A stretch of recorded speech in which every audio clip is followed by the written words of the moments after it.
Anyway, I will try to maybe add some thoughts of mine on this discussion of the end of the Hochschule library and the renewal. But first, I thought that some words of explanation how I came about this paper and maybe this topic are in place. So when we are about to start this project of ours, as you know already, which is devoted to the post-war fate of the German Jewish heritage and that of the Hochschule library in particular, I went to the National Library of Israel to inquire where can I find the collection of books that belong to the Hochschule and was received in Jerusalem in the immediate post-war period. On the spot, however, I learned that there is no book collection from the Hochschule at the library.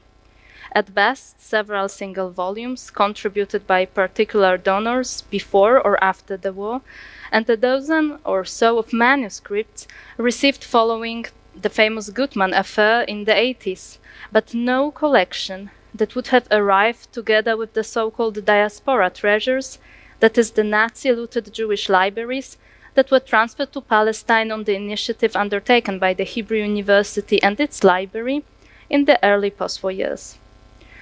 Following this discouraging news, which, as I was then convinced, was a little bit about to hinder my postdoctoral project, I resolved to verify it against the library's catalogue. And to my further disappointment, it largely confirmed the information. There are indeed very few volumes connected to the Hochschule that are currently listed in the available catalogue.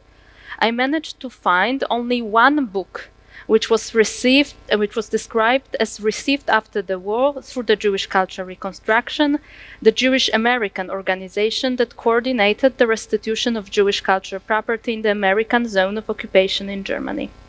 And you may see this book in at the bottom, in the corner of my presentation.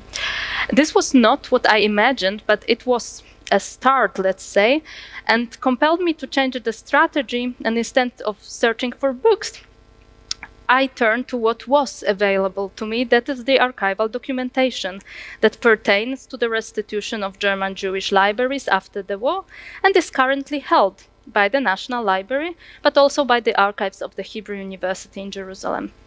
And from these primary sources, I learned that, indeed, in the immediate post-war years, numerous books from the Hochschule library, and hundreds for sure, I think that perhaps even thousands, were shipped to Jerusalem. Why, then, they are not visible in the library today? I believe that this question has at least a twofold answer. First, it is very much connected to the development of academic and cultural life in the State of Israel in the second half of the 20th century, and specifically to the changing perception of German, as well as German Jewish intellectual and cultural heritage, and to the decrease in their influence on Israeli academia, culture, and society. In today's paper, however, I would like to demonstrate that this state of affairs is also very much connected to the very circumstances of the transfer of those books from Europe to Palestine, respectively the State of Israel, in the early post-war period. So in the following, I aim to illuminate these circumstances while focusing on two major locations from which the Hochschule books were shipped to Jerusalem. The first will be the archival depots in Offenbach and Wiesbaden in Germany, and the second, the Jewish Museum in Prague in post-war Czechoslovakia. By examining the restitution negotiations undertaken by the Hebrew University in these two places, I hope to shed some light on the fate of the Hochschule library in Israel in particular, and on the post-war restitution of Jewish cultural property in general. And maybe now it will work. Yes. As described in the previous panel by Bettina, the wartime fate of the Hochschule library was linked primarily to the looting activity of the Reich Security Main Office, specifically to its Department 7 for the so-called ideological research and evaluation, where the library was transferred after its confiscation in 1942. At the department, it was then catalogued by a group of Jewish intellectuals who worked there as forced laborers. as testified by the head of this group, a former university professor, Ernst Grumach. As the war intensified, a large portion of the looted collections was evacuated to Silesia and northern Bohemia in August 1943. Of the stock that remained in Berlin, a greater part was destroyed or heavily damaged during the Allied bombing of Germany in November that year. This included numerous, but not all, of the books from the Hochschule library. Some of the remaining volumes were found, together with hundreds of thousands of other Nazi-looted Jewish libraries and archives, by the Allied soldiers towards the end of the war. They were then transferred to the Offenbach Archival Depot, established by the American military government in March 1946 as a central collecting point for the Nazi-looted books, manuscripts, and archival documents. The American authorities intended not only to collect and identify the dispersed cultural artifacts, but also to prepare them for the future restitution to their owners. On April 13, 1947, the depot reported more than 51,000 volumes of German Jewish provenance being registered by its employees. However, since the vast majority of the pre-war German Jewish communities and institutions had perished in the Holocaust, a question arose who should be regarded as the rightful heir to the rediscovered treasures. And this was, of course, of crucial importance with regard to the book collections from the Hochschule.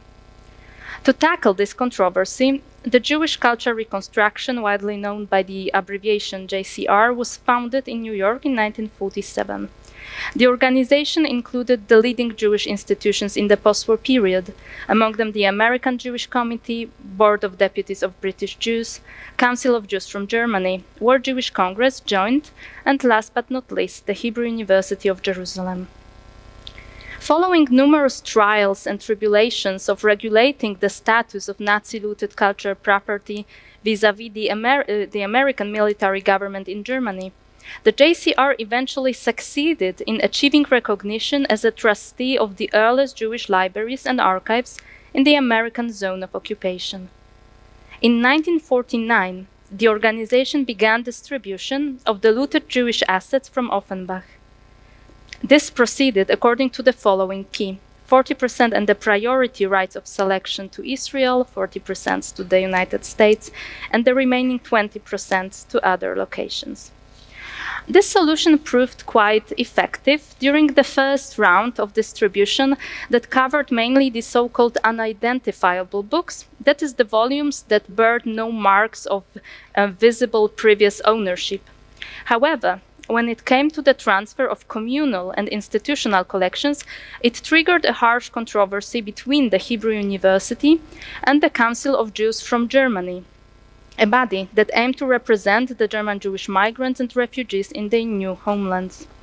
And this controversy deserves our special attention, for it exerted an immense impact on the post-war fate of books from the Hochschule, and, as I argue, it also revealed a vital shift that occurred in the Jewish politics of cultural reconstruction after the Holocaust.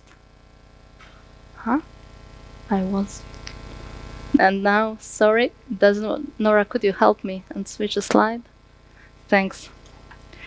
So, awaiting decision on the distribution, the institutional and communal book collections were transferred from Offenbach to the central collecting point in Wiesbaden, where they were classified and prepared for shipment. And as you may see in the presentation, the remains of the Hochschule library were listed as the third major institutional collection at the collecting point, with 1,270 volumes.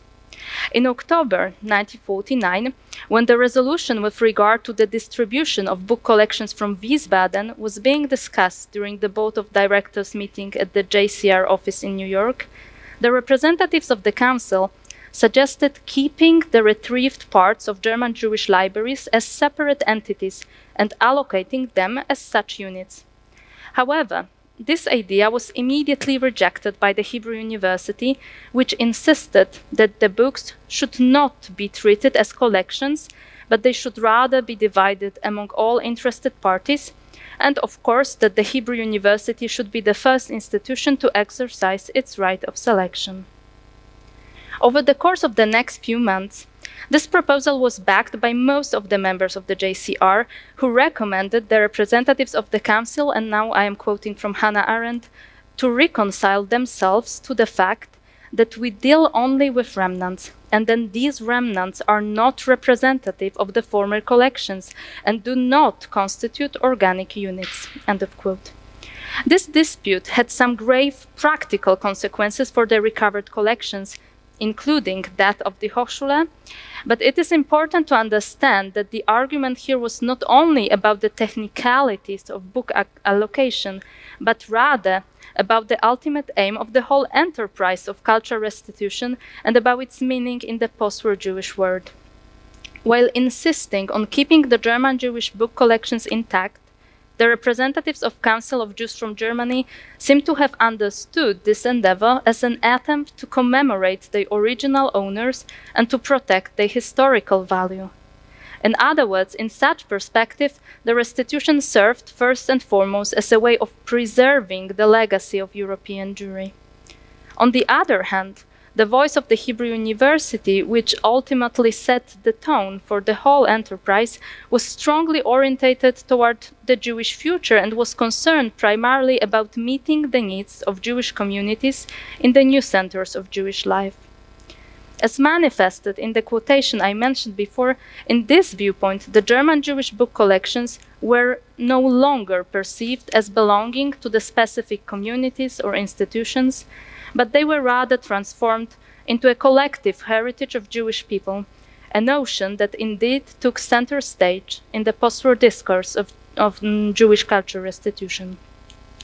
And this shift from the Jewish communities to the Jewish people, from remembrance to renewal, and from cultural preservation to cultural creation, or as it was in Israel, nation building, determined to a large extent the post-war fate of the Hochschule books in Jerusalem. Nora, could you switch the slide for me? Thank you.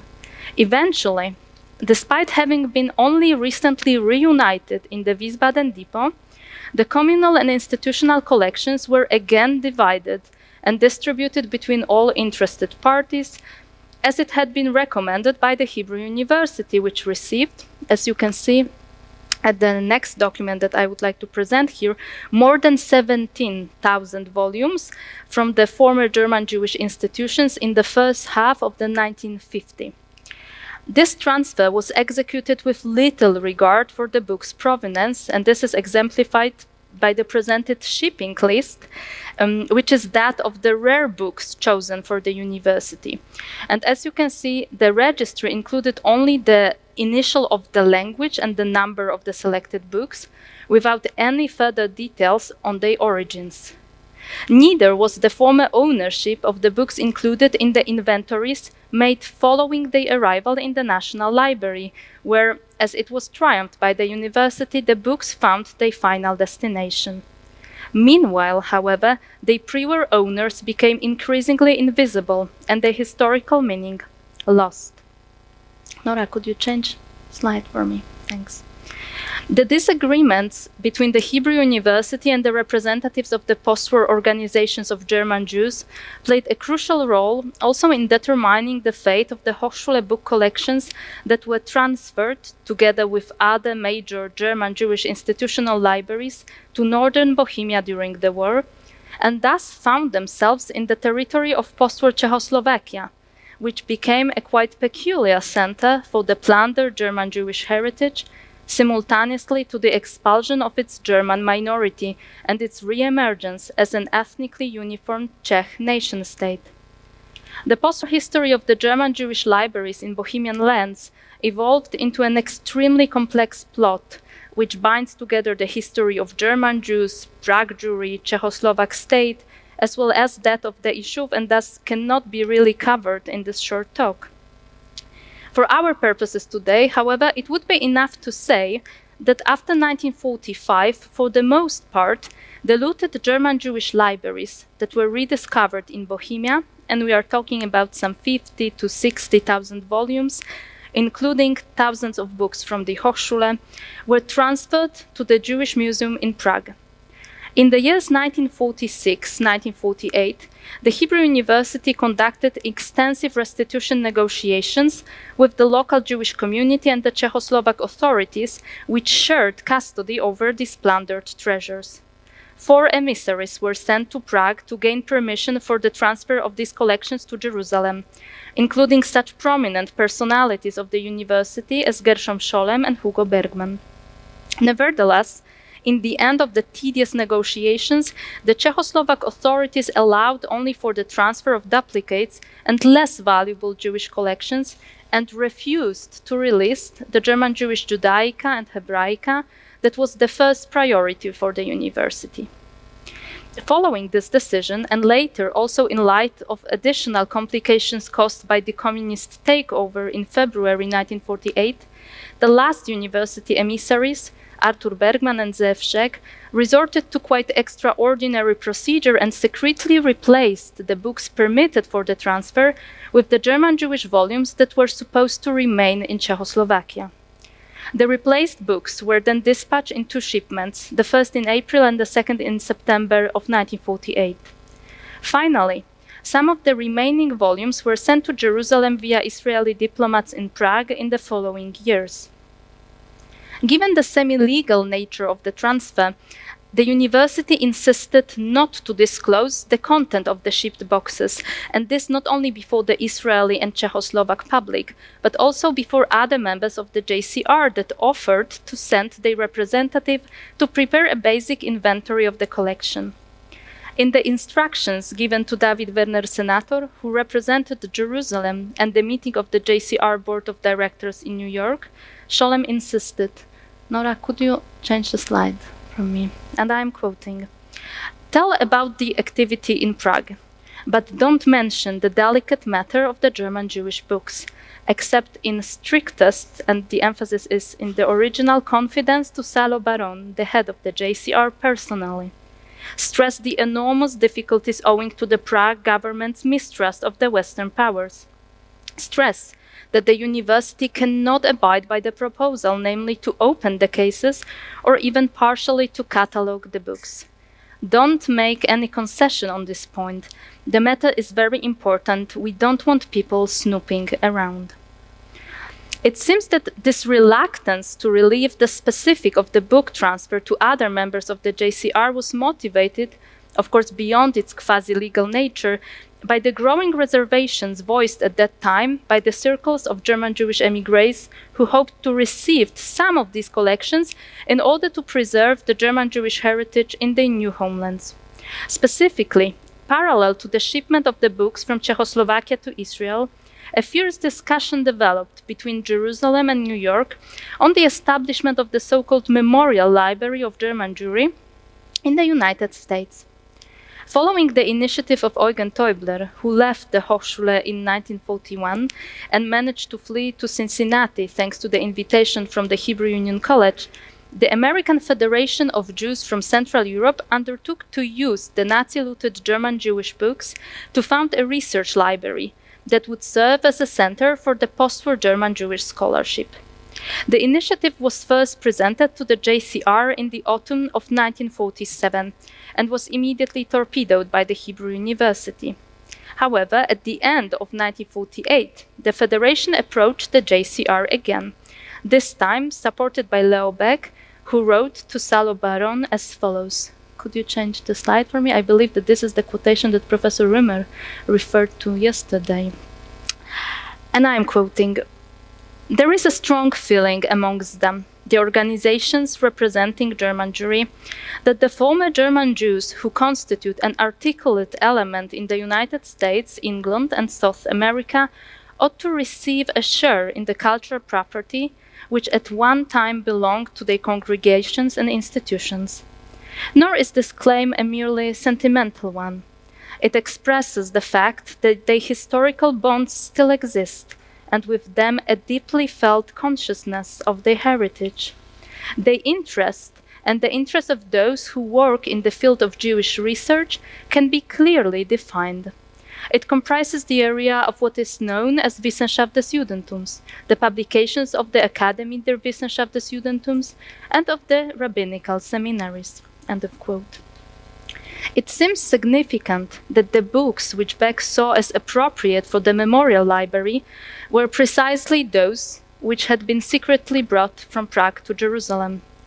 Unsurprisingly, the university again opposed the initiative, claiming that, and I am quoting, this time from Gershom Scholem, "It is open to question whether German emigre academy groups are not of a too transitory character to ensure us of their continued development, as well as that," and I quote again, "it would be more advisable if such a project would be sponsored by one of the established higher institutions of learning." End of quote. Despite this protest, however, the request was approved in 1949, and preparations for the foundation of a commemorative library at the Jewish Institute of Religion in New York began. These developments seem to have provided an additional motivation for the university not to disclose details on the book collections that came from Czechoslovakia. Once they arrived in Jerusalem, the university limited itself to a modest announcement in the local press, and then incorporated the books into the library holdings with minimum public attention. The volumes were not stamped nor marked, the Prague origin was not recorded in the inventories, and all were excluded from external distribution to other Israeli institutions. As a result, until today, not only the books from the Hochschule, but the German Jewish collections from Czechoslovakia in general are virtually untraceable in the National Library's holdings. And this time it worked. Amazing. So following the transfer of the Hochschule books to Jerusalem, a new chapter began in the history, which was shaped primarily by the new political, social, and cultural reality in the newly established State of Israel. And while this following chapter is undoubtedly important for the understanding of the current absence of the Hochschule library in Israel, as well as of the complex process of Jewish heritage making after 1948 in general, in today's talk I aim to demonstrate that the very attempt to salvage these books from the war-shattered Europe and to transfer them to Jerusalem contributed significantly to their subsequent fading into oblivion.